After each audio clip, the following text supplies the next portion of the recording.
Hello everyone, Gaara here and welcome to a brand new deck tech video. Today I'm gonna talk about a brand new deck that I made right after the last wing of Karazhan was released yesterday. And I've been playing this deck on stream, so if you're interested you can check out the VODs of my stream. Pretty decent success. It was pretty good against the meta decks basically. Zoo's getting way more popular now with the last wing being released. I have faced a lot of these card locks and I don't think they will disappear from the ladder anytime soon. It's pretty surprisingly strong versus Hunter, and it was really strong against Aggro Shaman. Those are the decks you face quite a lot on ladder. I was beating even fatigue decks like Elise, Melkazar, Warrior. I really didn't expect that, but you can get a lot of greedy cards from the Netherspite Historian like Nefarian, additional Saras, which is insane value in those matchups. So let me go over the deck list here. One Holy Smite. I was starting off with 2 Holy Smites and 2 Pyromancers, but the deck is very good already against aggro decks. It has the Twilight Whelp, the only good... It's not true, but it's the best 1-drop in the game if you have a dragon. It is a 2-3 with basically no drawback. The second best 1-drop would be Flame Imp, but Flame Imp has obviously a drawback, but usually the drawback doesn't matter so much. Kind of the same with Zombie Chow, but this card has no drawback besides the condition. It's a conditional 1-drop. So Powered Shield, very strong, that goes with the other early game minions. Also insanely powerful with the Priest of the Feast and the Pyromancers. This is why I'm playing this card mainly and not another minion. Smite is also very good with the Priest of the Feast. Like, to stabilize, it's insanely good. If you play against an aggro deck, play the Priest of the Feast.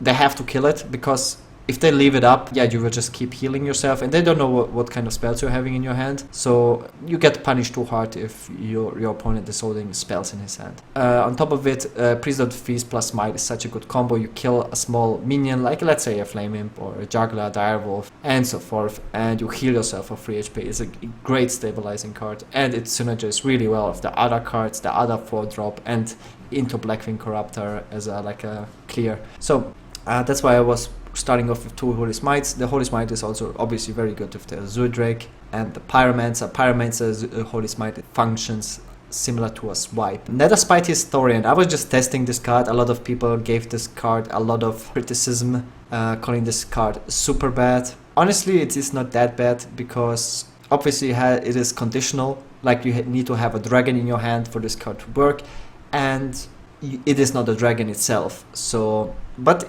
with the new 6-drop you have very consistently dragons in your hand, and for like against other aggro decks there's not that many dragons, so you almost always get like similar choices. And if you play against an aggro deck, getting like another Twilight Guardian also against Aggro Shaman for stabilizing, it's really not so bad. And to just have a 1-3 on board is definitely very often better than just hero power. So you want to have more 2-drops than just Wyrmwrist Agent. And in late game you just pick the greediest dragon you can get, like even Chromagus sometimes is not so bad with Powered Shield, or like a Nefarian, just to get insane amount of value. I was even considering to add a Bran into the deck, because it should synergize pretty well. I might try it out in the future, but for now I really couldn't fit a slot to card. Like, it was so hard for me to even fit this in Taunt, but later to this more. So Netherspite Historian, not too bad. Shadowed Pain, mainly for druids. Like, it is, you get so punished if they innovate or Wycroft out a Violet Teacher or Fandral and you cannot deal with it, you just lose the game. I started off with just 1 Shadowed Pain, and this is why I decided to cut 1 Smite and play the Pain instead. It's also very good against Zoo to kill Councilman, and in Gang Boss those are insanely strong threats. Also Frothing Berserkers and Totem Golems. I think it's just a very strong card right now, so I decided to play this. Also works with the Councilman and the Pyromancer. Wyrmwrist Agent is just a very solid 2-drop, not broken or anything, but it is an additional taunt minion also for late game to protect your health, and it's just solid 2/4 stats, taunt, and a 2-drop.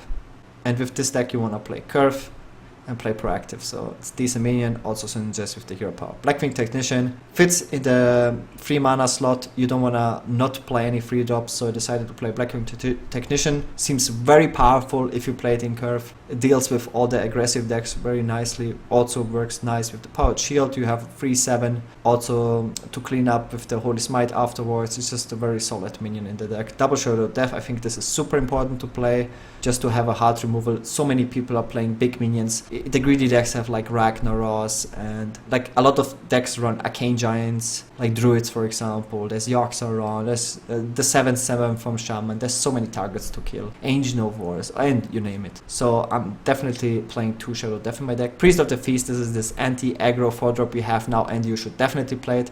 A big problem Priest has in those other deck types than the normal Conceit Priest is that you have no heal gain, like very good health gain. Like you, because as you look at this deck list, there's almost no room to run like a Holy Fire or I don't know, a Justica. It just really doesn't fit in the playstyle. But this is a very solid 4-drop, and it has so much health gain. It's such a big threat. It also contests the board, which is very important. And if they ignore it, they get punished, and you just stabilize with it. It's a very, very powerful card, and I really like it. And it's an additional 4-drop.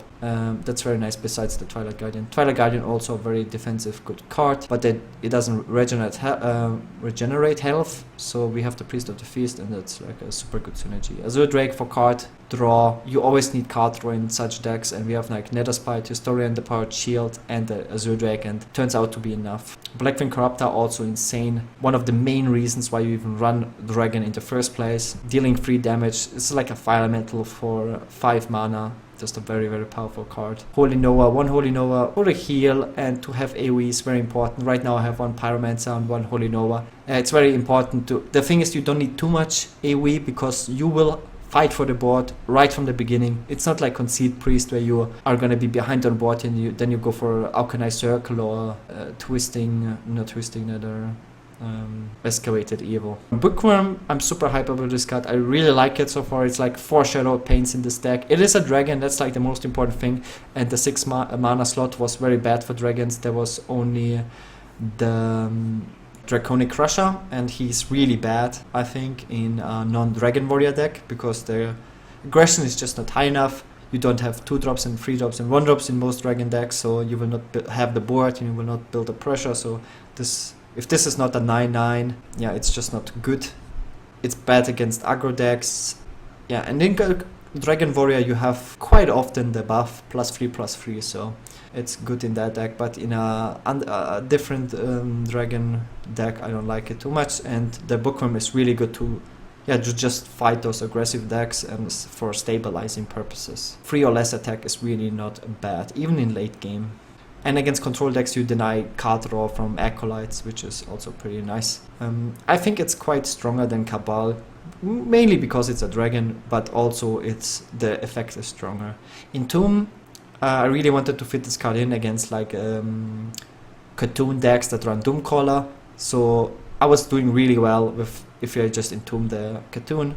And also other fatigue decks. I can fight any control deck with this deck, even the new Malkazar decks. I was super heavily surprised. So I really like to have that 1 Entomb. Chilmo, also very awesome, another AoE effect. A dragon, a 7-drop to fit the curve against... Yeah, it's just very good. Also Taunt and Ysera, just to have like 1 proactive late game threat. You can play whatever you like. You can play Chromagus or Nefarin, whatever you like, Deathwing even, Alexstrasza, and you name it. But I personally just like Ysera to slam it on the board. Yeah, I think it's a very, very solid priest deck and a dragon priest deck.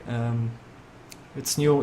You can test it out. You can give me your feedback. What else is there to say? I don't know. It's just pretty solid. I think the worst matchup was Druid, if they just have the super early ramp, and you know, it's just the common priest weaknesses. Entomb costs 6 mana, and if they have like an Ancient of War on turn 4, turn 5, and you have no death, then your weak dragon minions just cannot contest it. I think the strengths are Zoo and Shaman and Hunter, because you have like stronger minions per turn, have very good removal, and you scale very good into mid and late game, better than their decks. So hope you guys like it. and see you guys in the next video.